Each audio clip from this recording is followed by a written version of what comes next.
I'm going to start. Okay. Wait, hold on. Yeah, turn off your thing. Please. Will you please turn off your thing, Mike? Thank you. That's nice.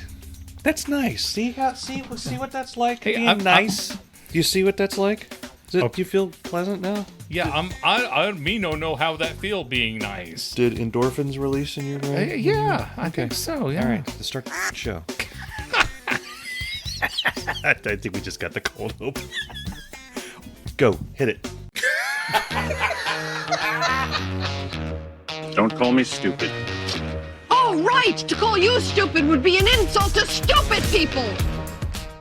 Welcome to Irritable Dad Syndrome. Do not listen while operating heavy machinery. That's right. Here are your hosts, Mike and Darin. Hi, I'm Darin. I am Mike. Welcome to Irritable Dad Syndrome, Cincinnati's comedy podcast. This is episode 240, and you are in for a treat tonight. We are going to talk about my fat ass. Mike went to the gym, you squatted, and what happened? Pants blew apart. It's glorious. We're going to talk about that. And I had a friend of mine who I haven't talked to since 8th grade reach out and find me. And it was the wildest thing. It's the wildest thing ever. Yeah, You know what I was welcome doing? to the show. You know what I was doing in 8th grade? What's that? I was trying to find the right hair gel. I was a spiky-haired hair gel kid. And I remember my favorite, the ultimate, was L'Oreal hair gel. I used the mousse with the kangaroo on it, the Aussie mousse. The mousse always pissed me off Why? because it was like a foamy a mousse. Yeah, Is it a mousse, French? a mousse, yes. And I liked the gel. Okay. And I did the gel thing all through high school, up into college. And my friends in college, for the first, for months, were like, can you stop putting gel in your hair? You're walking around with like a freaking candy coating on your head. Now, did you have the mullet? Did you have long hair in the back? I did ever? not. No, okay, I didn't. okay. Well, when I was in 8th grade, I did have the hair coming Yeah. down, like a little bit, but just like an inch or two. Because for a long time I had long hair, long on top, long on the back, and it started thinning in my 20s, and that's when I grew the long ass mullet. Now mullets were the style at the time. Yeah, okay? They were honestly the style at the time. I cut my mullet before I was the ridicule of the world. And I'll post pictures of the mullet. I don't care. I love to share those. Yeah. But in 8th grade is when I started growing my hair long for like the first time. Yeah, I had long bangs and long hair, and my hair did absolutely nothing. Two bald guys talking about when they had hair. Well, this is the perfect podcast. And Mel Gibson back in the day had the mullet. Like the best hair. And, oh my God, yeah. The popularity of the mullet kind of followed the popularity of Mel Gibson. I mean, it kind of it trailed pretty well there. Not at the same time. So, yeah. But yeah, so I had my hair did absolutely nothing. So I would put mousse or gel or whatever. Had a blow dryer. I had my own blow dryer. Did you know where that was going to go? Did you have a blow dryer? I did, but I didn't use it. Okay. Yeah, I didn't use it. Then why did you have one, Mike? Because it was in the house. I smell. It was in the house. You My mom used a had blow a blow dryer. I didn't use it. Though. It's nothing to be ashamed of. I didn't. I would.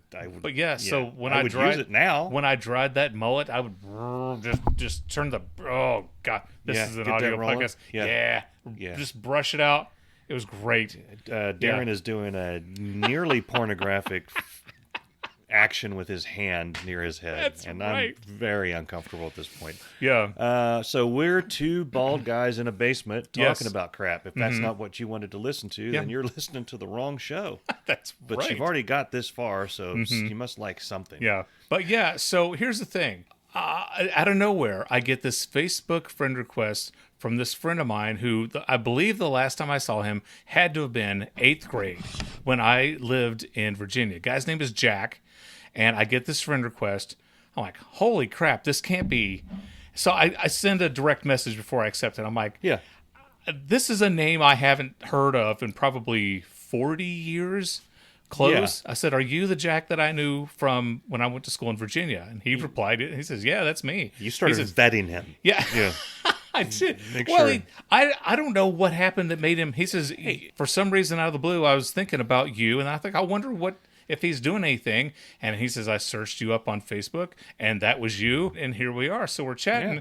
And the question came up of how are things? What's been going on? Yeah. And I thought, where do you pick up when the last time you saw somebody was like 8th grade. I'm like, Yeah. well, I finally lost my virginity. Looks Yeah. like you did too. Yeah. How about Star Wars coming back, Yeah, huh? Return of the Jedi was Whoa. something, yeah. Yeah. Did you like 1984 by Van Halen as Yeah. much as I did? Are you pissed the Ewoks never came I back? know. They had a gold mine there with the Muppets. They did. What? Yeah. But it was what? So this friend of mine, it's like, okay, so I have 2 kids. He's got 2 kids and 4 grandkids. He's already retired. Oh, my Yeah, Lord. he got himself one of them sweet jobs that allows you to retire after 30 years of service. Yeah. Okay. I'm like, dude, congratulations. But I tell you what, it was awesome Yeah. talking to this guy again, and we're going to keep in touch. Yeah. Yeah. So, 8th grade. Yeah. My retirement is going to be like, you've seen the end of Ferris Bueller's Day Off. Like, you would go through the credits, and then Ferris is in his bathrobe, and What he's are you like, doing? You're still here? Why are you still here? Yeah. Go home. That's what my boss was going to just walk in, like, what are you doing? We thought you died weeks ago. And Yeah. You just won't go home. Yeah. Yeah. This portion of our show is brought to you by Just Heels. How many times have you opened a loaf of bread only to discover that your 2 favorite pieces, the top and bottom, have already been eaten? I'm Dave Lay. Like, this happens to me all the time. That's why I buy this revolutionary product, Just Heels. Just Heels is exactly that, a bag full of heels. Only top and bottom pieces of bread, and it's quite delicious. So stop the bickering and madness at your home and buy Just Heels so everyone can enjoy that top and bottom bread goodness. Heels. Now, back to the show.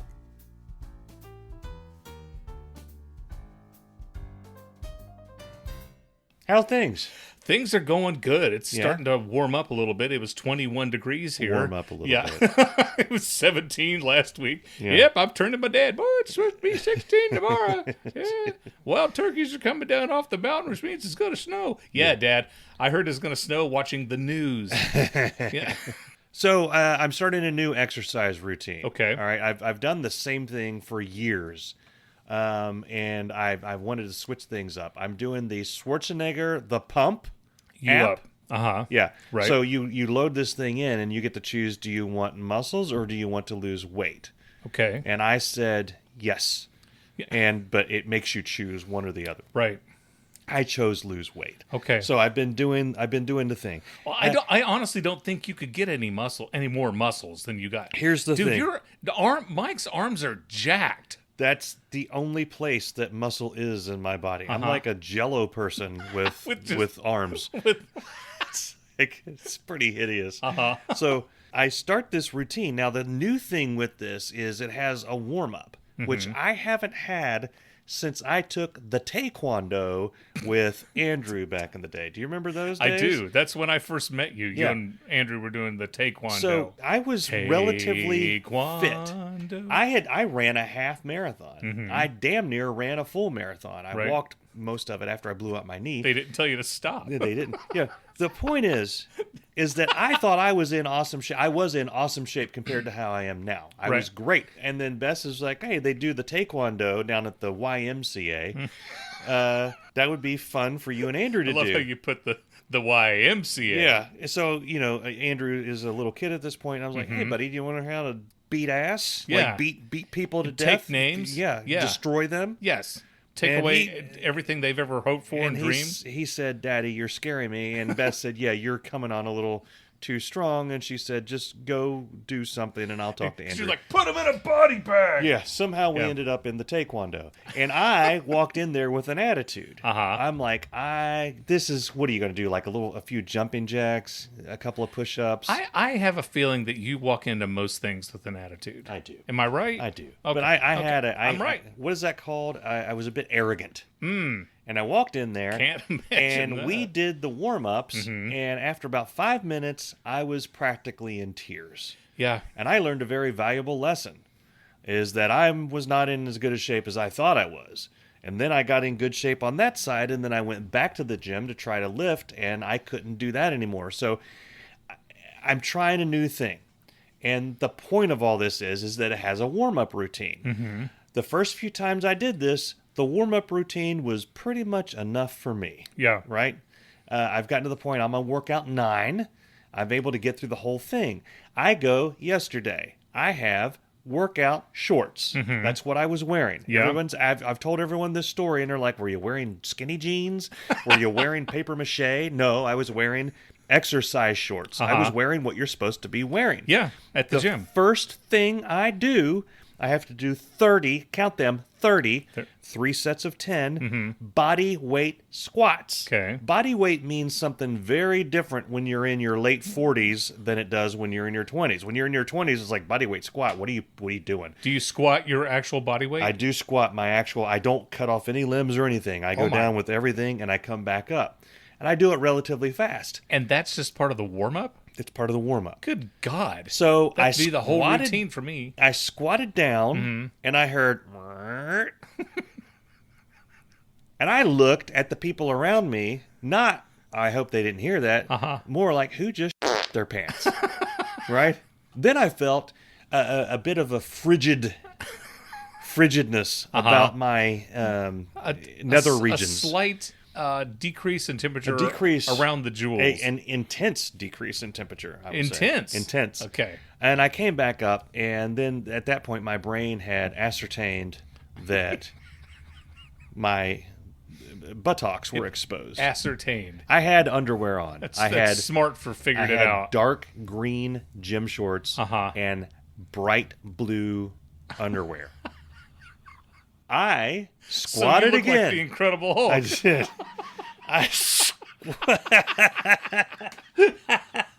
No, he wore purple. He did. He wear wore purple pants. I squatted again because I was in denial, and the cool breeze came by. What would you do for a Klondike bar? I got a question. I don't remember.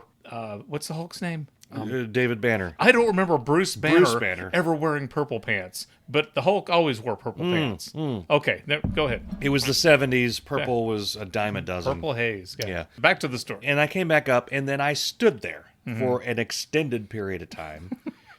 I retched round. And it was a large tear. It went from the top of my crack all the way past ball country up towards the front. There's no way I can go through this workout without everybody in that gym seeing my business. Even with your underwear on?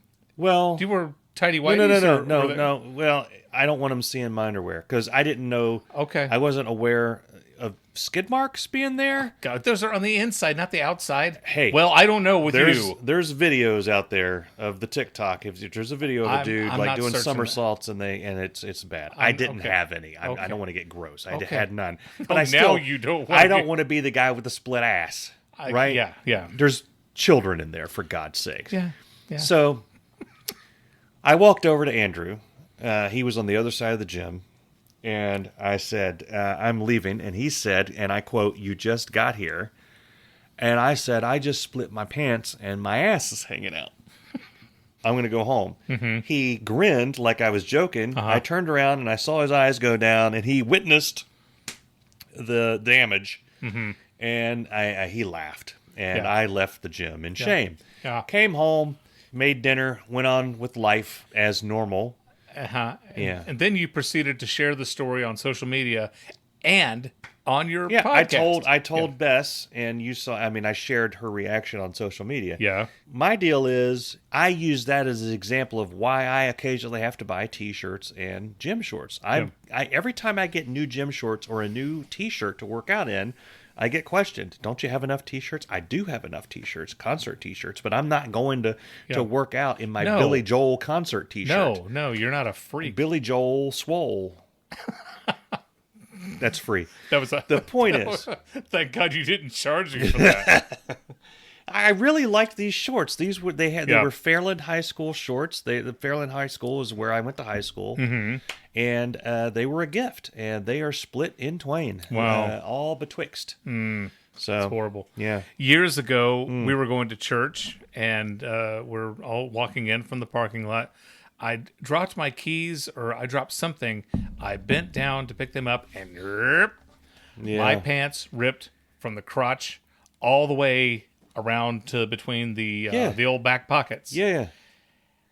And what am I going to do? Just not go to church? I mean, I guess I could have not gone to church. At that point, you're wearing chaps. And Libby and the boys are laughing so hard because I have just ripped my pants all the way up. That's some stitching too. Yeah. So I was dealing with like a poly stitch. Yeah, you're throwing those away. Yeah.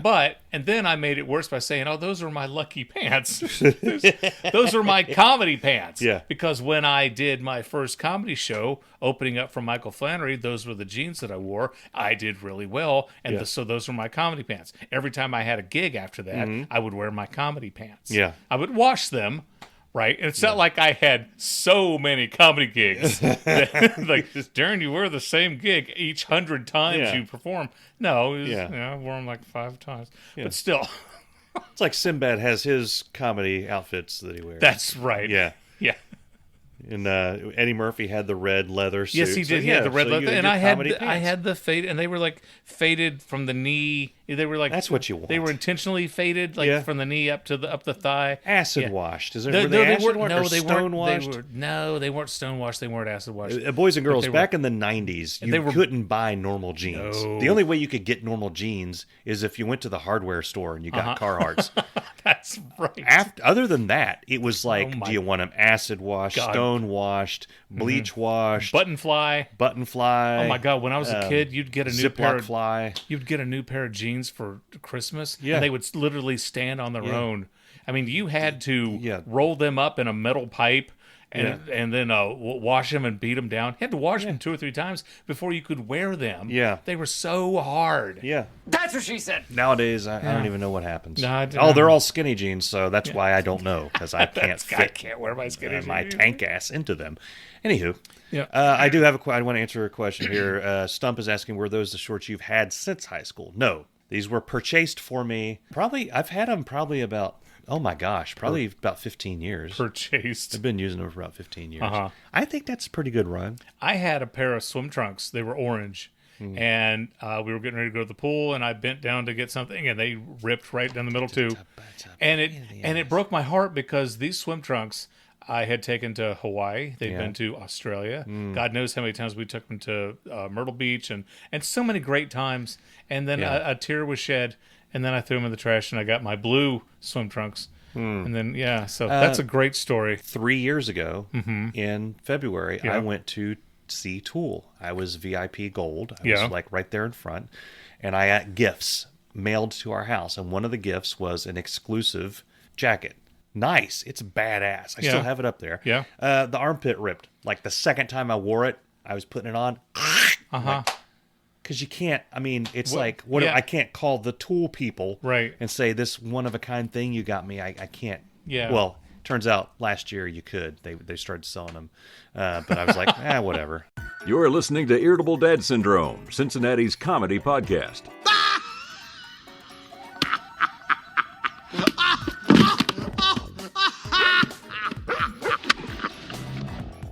My wife joined a cult.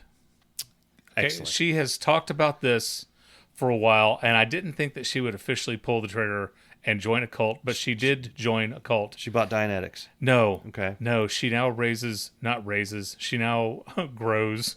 She now bakes her own sourdough bread. Oh. Okay. Yeah. It's delicious. Okay. And she bought this right at the time when everyone's trying to lose weight. So let's just start making sourdough bread. It's a bread maker, an actual bread maker? No, she didn't buy a bread maker. What she did, here's the thing. This is old school. She's like churning butter. This is close. Yeah. This is where the cult part comes in.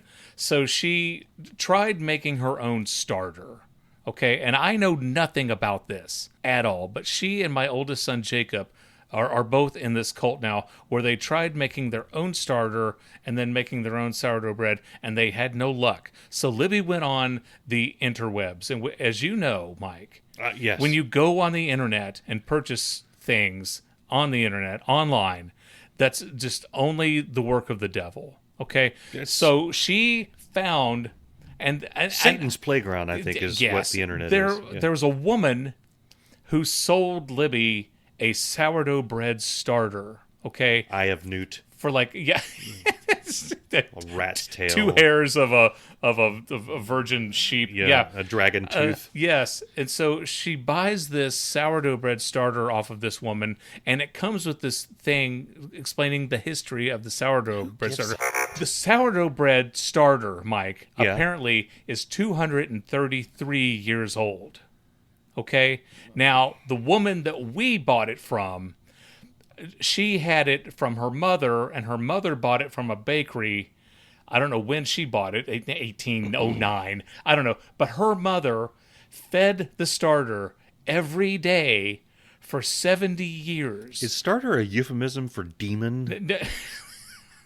It's 233 years old, Yes, found in the old country. Exactly. It's been around for 233 years. So now that we have it, no pressure. Okay, what? Does the lineage die with us? I go to the K. Rogers and bread only lasts like a week. What the hell? You got something that's been around since before the country was a country? Yeah. Are you saying the recipe is that old? The starter is 233 years old. And I don't understand how to do this. But when you feed the starter, you have to feed it every day. You add flour and water to it, and you have to keep it in a thing. And it has to, like, occasionally it doubles. Sometimes it rises over the thing, and that's when you have to discard some of your starter, and then sometimes it will decrease. I don't. I'm gonna make excuse me. Yeah. No, excuse me. Excuse me. This is a safety pause. I'm in the middle of this a is thing a safety pause. Yeah. If there's any demonologists or exorcists out there, go ahead and send us recommendations to help Darin. The bread tastes so good it has to be sinful. Okay. So your demonology, which I even started. So the equivalent for me is, now that we have a starter, since this woman's mother had the starter and she fed it every day for 70 years, I'm like, this is like owning a turtle. we have bought a turtle. This starter it's going to outlive you. Is going to outlive us. And then Jacob and Cameron are going to have to feed the starter. Yeah. And then their kids or whatever. It's like when we go on vacation, are Chris and Mary supposed to come over and take care of the rabbit and feed our starter? Yeah. To which Libby said, you can hibernate it. Like, what the hell do you do that? I don't. And so Libby, I love her very much. She's lost her mind. She has made 4 giant loaves of sourdough bread in the past couple of days. Jacob ate almost the entirety of the first one.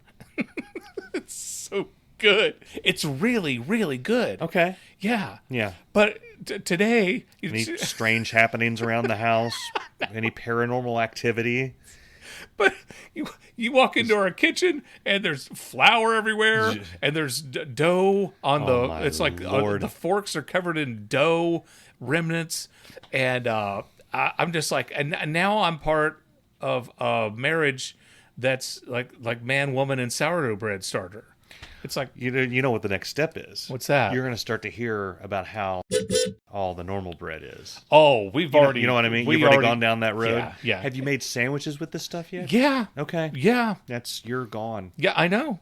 I know. And the plan is, when Jacob goes to school tomorrow, because we have some deli meat, he's going to make sourdough bread sandwiches. Okay. Take to school. Okay. Yeah. It's like having a turtle. Is he hanging out with the goths? Exactly. Livy's going to get her nose pierced and get wrist tattoos. And sour on one wrist, dough on the other. Yeah. Yeah.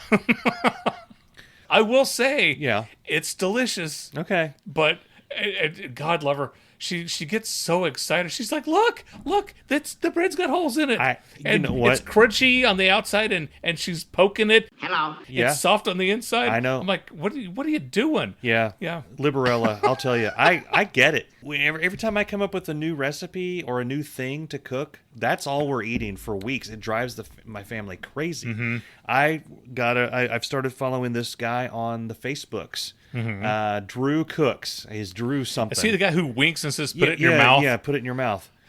And he has amazing recipes, and he has an amazing pasta bake, and I've been making that. The kids are starting to go, are we making the meatball pasta thing? It's like, yeah, because it takes Dad 5 minutes to make it, and it's incredible. Yeah. It's amazing, and it lasts a day and a half with all you people. Oh, do you know what I made that I saw on the TikToks? This lady, her thing comes up, hello, and she said, spice up your spaghetti make taco spaghetti. And all you do is you put taco seasoning in your beef, and then you just put that on top of your spaghetti. Yeah. You can add a couple of cans of tomatoes and maybe a little sauce. I did that, and the family went crazy. They devoured it. That sounds amazing. Yeah, usually when we make spaghetti, it's like we'll eat it, but then I end up throwing the rest of the leftovers away. No leftovers. Yeah. Taco spaghetti. Yeah. And, hey, Okay. a few weeks ago when I have a meeting to talk about this, for Christmas, Libby and I made lasagna. Oh, my God. Lasagna. Holy crap. Was it good? It's... You use cottage cheese? Yeah. Really? Well, no, ricotta. Ricotta. You can use cottage cheese. Okay. But we prefer ricotta. Yeah. Okay. Yeah. And here's the thing. Here is the secret, kids. Write this down. Ricotta cheese is more Italian. Take this from Uncle Darin. When making a lasagna, okay, you're going to go to Kroger or whatever grocery store is your preference. There's going to be a low-fat mozzarella cheese that you can sprinkle. Don't buy the low-fat mozzarella cheese. No! God, please, no! You're making lasagna. Get the whole fat. Yeah. Because the low-fat, it doesn't melt. Okay, it gets hard, but it doesn't melt. Yeah. You know what I'm saying? When I'm making a recipe... Get the whole... If you can get extra fat mozzarella cheese, get that. Because you're just going to make lasagna for Christmas, right? Because that's the only time we make lasagna.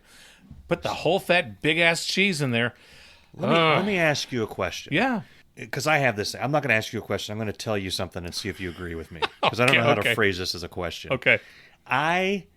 There's a lot of foods that I won't eat until I've made them myself. Right. And I see how it's made, and then I'll start eating it. And a good example of this is guacamole. Okay. For years, I ran screaming from guacamole. Yep. It's green. It's really good. It's like, I don't know, it's fat, but it's a good fat. I don't know what that means. Avocado is the good fat. It's a good fat. And then one day I found a recipe for guacamole dip, and I was like, I can do that. I always wanted to cut an avocado anyway. It seemed like a thing I wanted to do. I finally learned how to do that too. Yeah. And I made it, and then I ate that. I ate the whole thing myself. I was like, this is amazing. I still have a little bit of a problem with other people make the guacamole, but when I make it, it's amazing. Same thing with pumpkin pie, or as we call it, punku pie. Punko pie. I make punku pie, and I eat the snot out of it with heaping dollops of Cool Whip. Cool. Cool Whip? Cool Whip, yeah. You mean Cool Whip.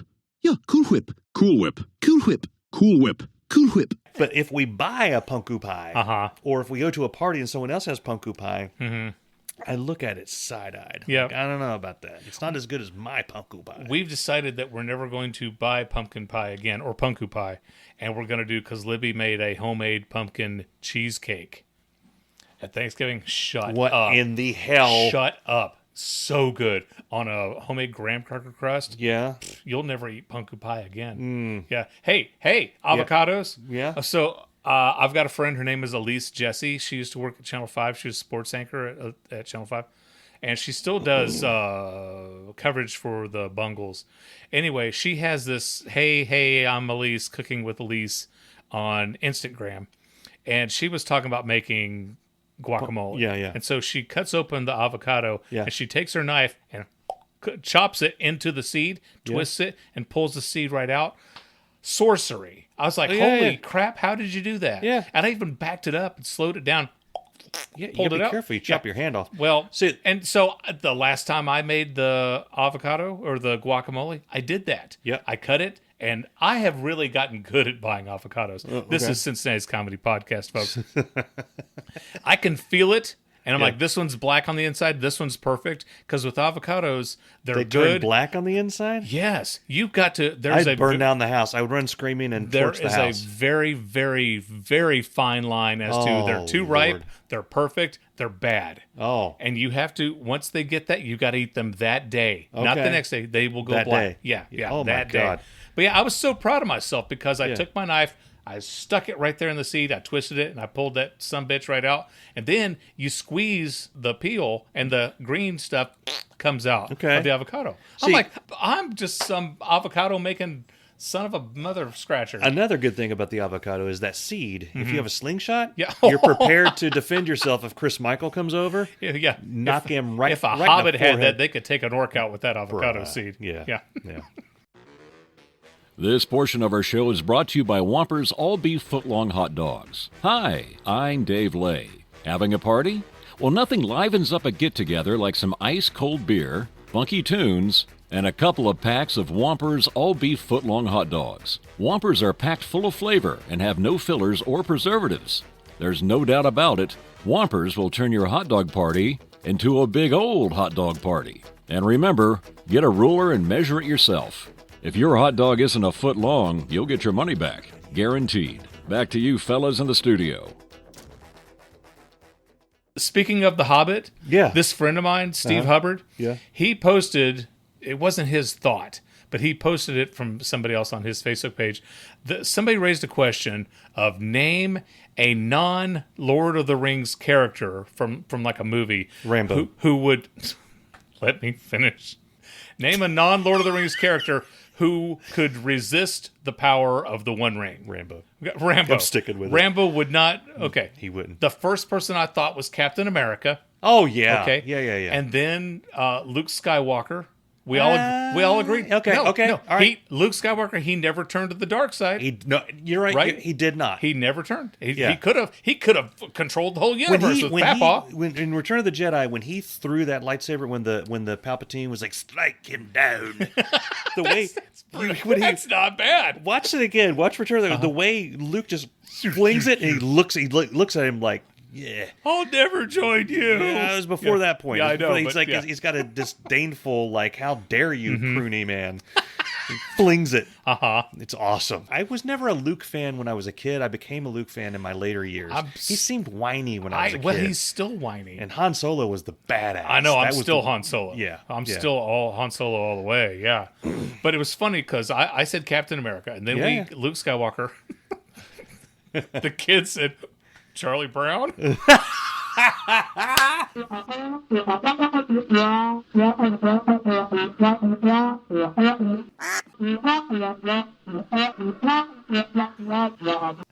like, dude, okay.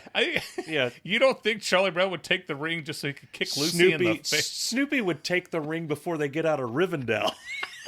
Yeah. He'd pop that thing on his paw, and he's gone, He'd dude. be out there killing the Red Baron. Oh, yeah. Rivendell.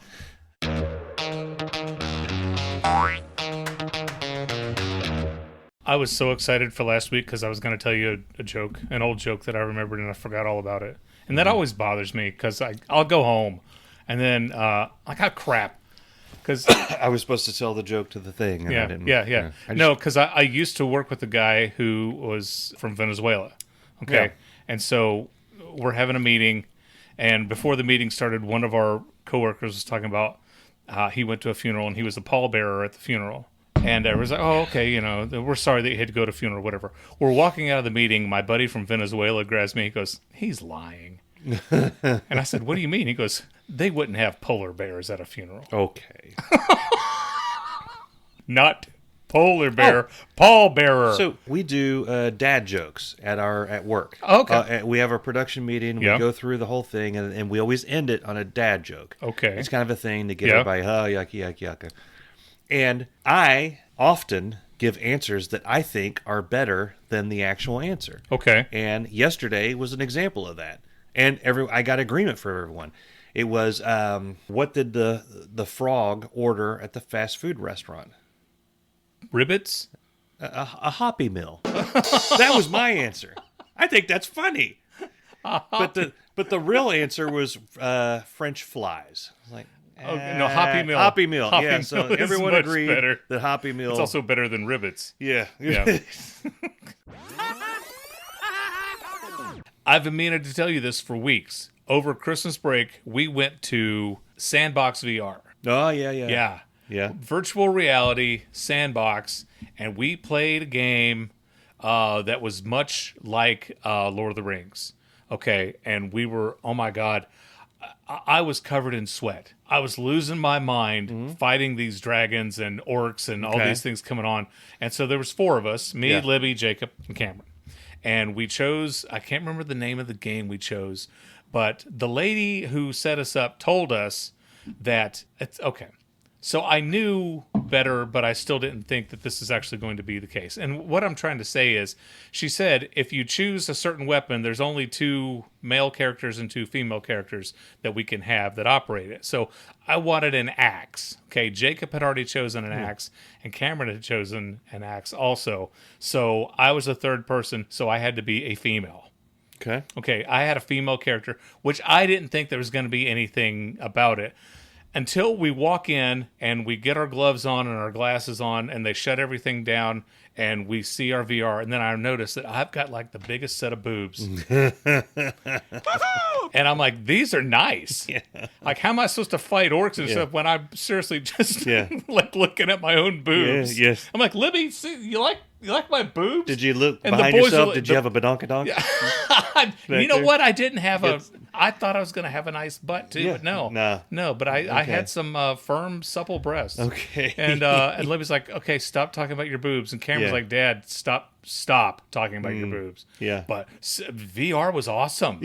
We had a blast. Oh, yeah. And I am just... You cannot pass! I am servant of the secret fire, wielder of the flame of Arnor. The dark fire will not avail you. Go back to the shadow. You shall not pass! Yeah. I'm just screaming all these things, and I know the people who work there, they do this all the time. Like people go in there people lose their minds and yell all these things from Lord of the Rings. But it was awesome. Yeah, it was really fun.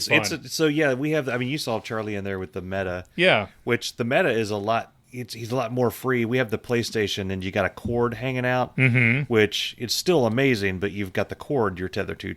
The thing with the meta that blew me away was I was trying to fix it for Charlie down here. We have it in the playroom, and for some reason the menu that I was trying to navigate and I couldn't figure out, I had to go upstairs to get my phone. It kept the menu in that room, and I could see it through the floor of our house. Like, it was an augmented reality. You can see your house, and it'll put things.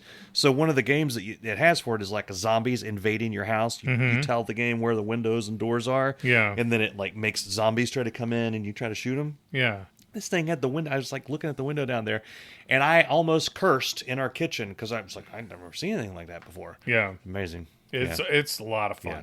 The Incredible Hulk will not be presented this evening.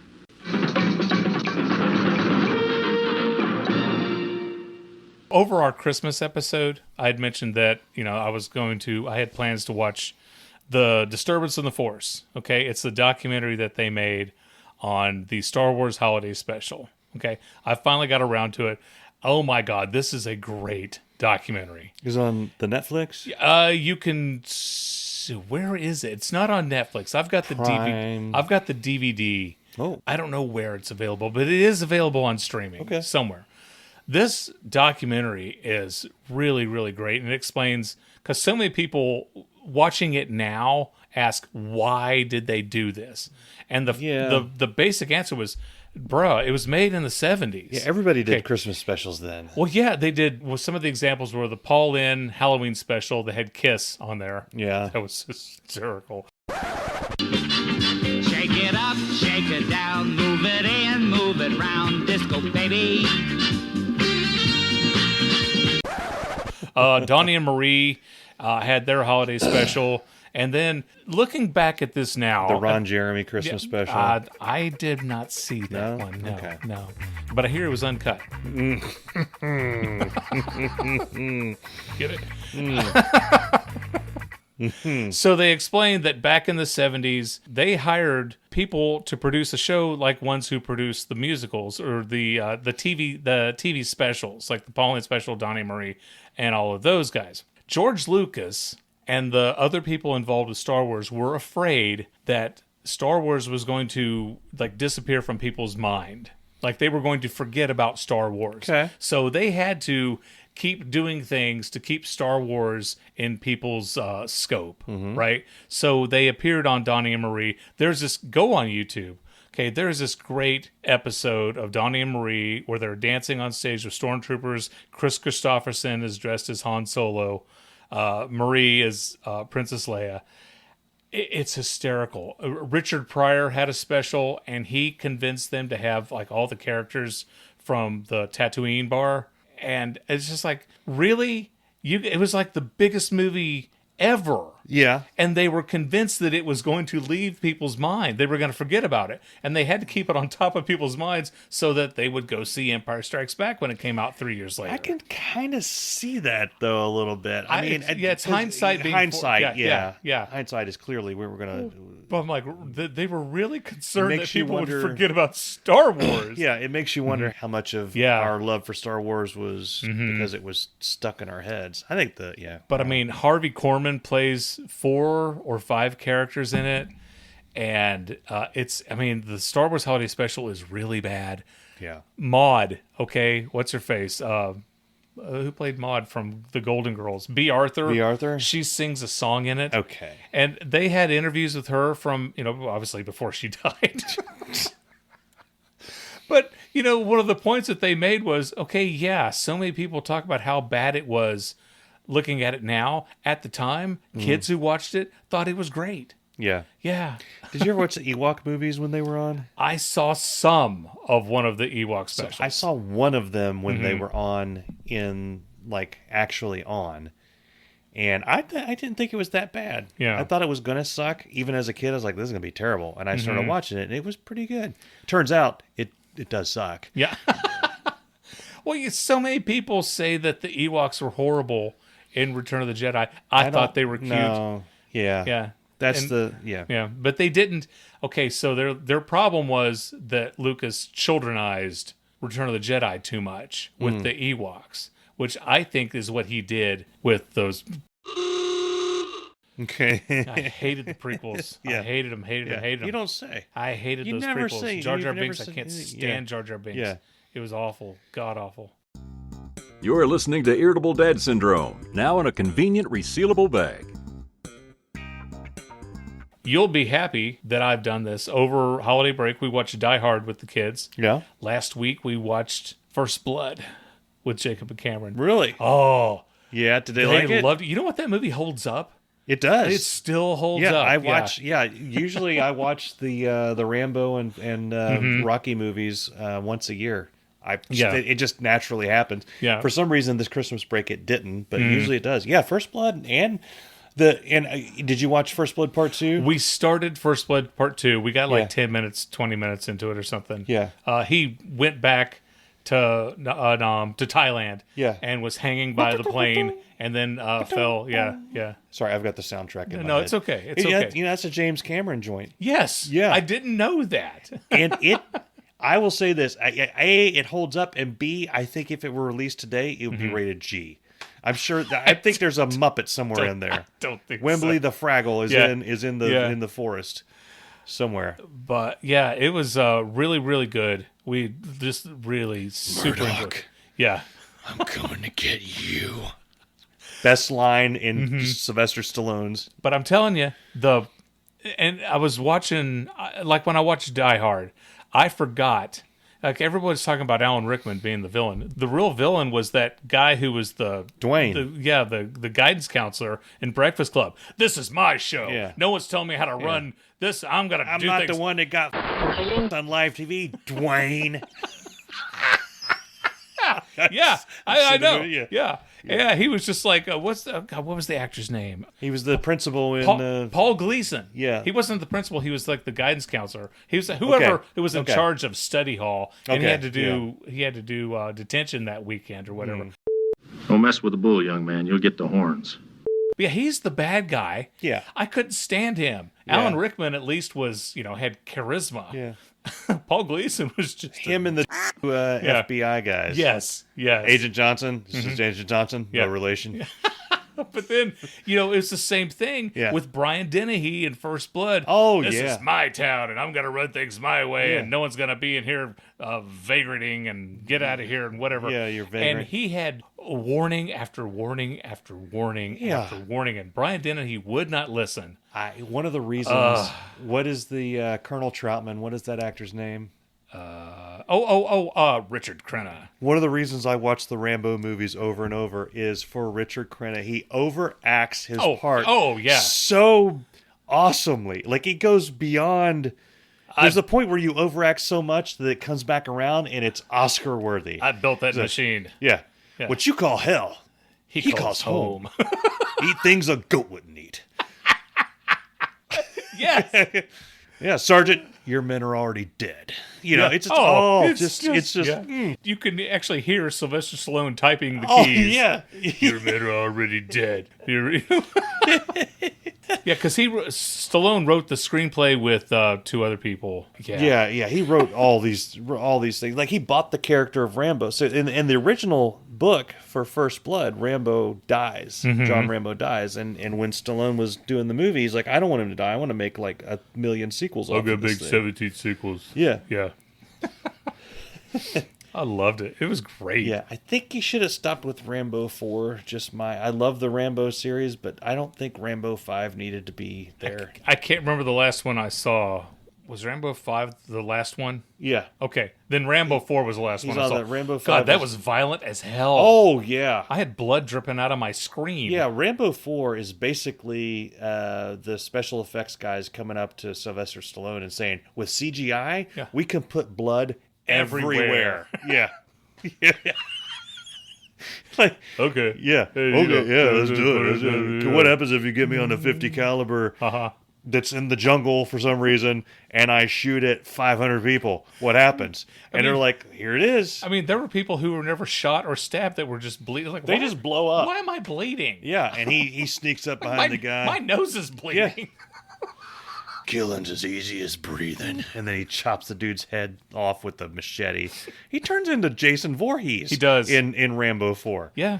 I love it. In each of them, First Blood, he's actually trying to not. He just goes. Yeah. It's like it's a serious movie. Yeah, I mean, really. He grabbed hold of Brian Dennehy and said, "Dude, this is where you stop." Yeah, right. And then First Blood Part 2 is just James Cameron said, "I'm going to make this practically a cartoon." Yeah. And then Rambo 3 is Sylvester Stallone saying, well, yeah, people need more of that, and whatever. We're going to... My favorite scene in Rambo 3 is him and Richard Crenna standing in the desert, and Rambo has a machine gun, and like 50 tanks, 3 helicopters, 1,000 soldiers, a nuke is shooting at him, and he just goes... And, and they all die. It's awesome.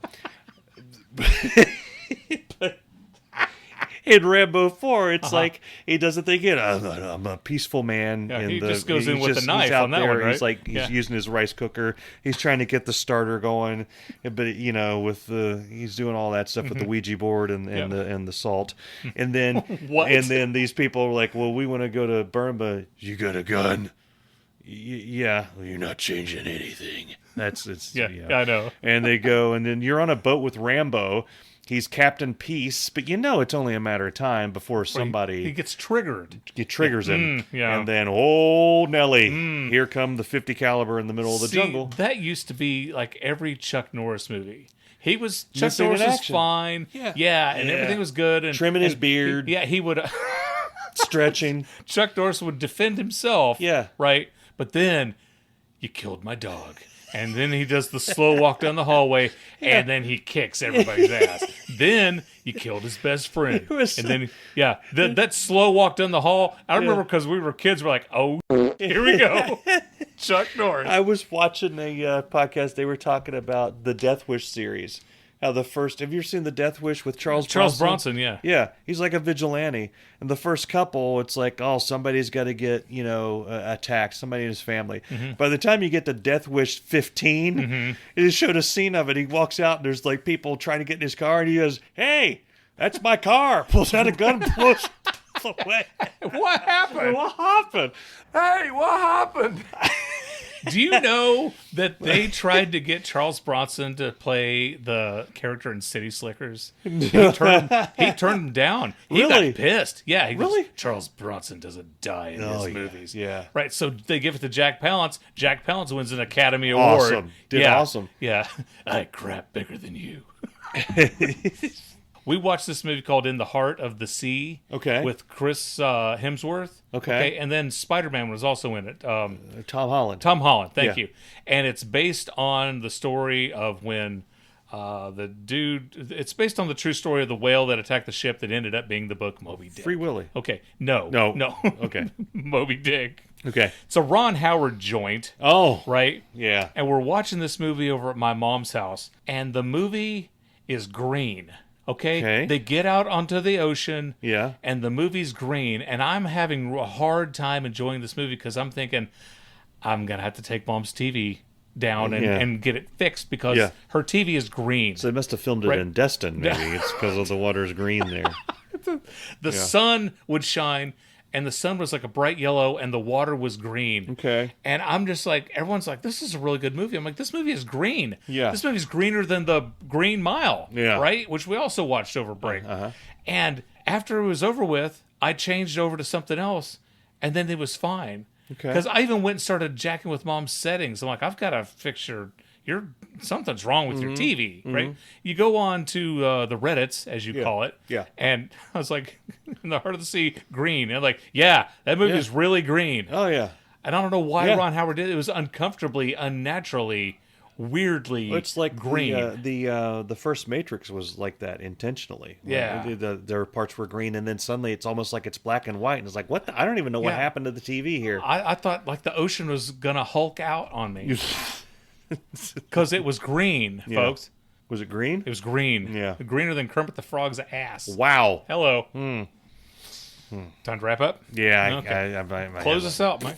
Yeah, see ya. Wait. I usually close more eloquently than that. You do better at that. My energy is, I'm down. Yeah. We're going to go. We hope you go to irritabledadsyndrome.com. Download every episode we have. You know, I was going to say, I was kind of disappointed. You and I, we put a lot into our Christmas episode. Yeah. And it's so far past Christmas, ain't nobody watching the Christmas episode anymore. You can still listen to our Christmas episode. Yeah. It's got a great story in about Mike's dogs humping each other. Perfect for after holiday listening. God, I'm going to shut up. We hope to see you next week on Irritable Dad Syndrome. Irritable Dad Syndrome is a Quinn Martin production. Copyright 1972.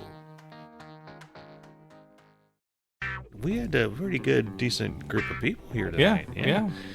They're talking about the French toast and the guacamole, and they're going all over the place. Yeah. The power of crust compels you. That's awesome. I get that. Boy, this went up fast. You said that last week. Anybody that wants to follow us on Blue Sky, we're irritabledad.bsky.social. How many followers do we have on the We have 6. Oh, well. Which includes me. Oh, my gosh. Hey, we hope you see you next... Jesus. 3, 2, 1. Oh. Is it your trumpet? Red from Shawshank Redemption. Sorry, that's Red would net. Red would. You don't think he would? Nope. Yeah. He went to the same place that Burns did, and he saw the inscription. That's and right. He said, "Nope." That's right. I'm going. Yeah. Sorry. That's okay. Call back. Shake it up, shake it down, move it in, move it round, disco baby. Move it in, move it out, move it in and about, disco baby. You're still here? It's over. Go home. Go.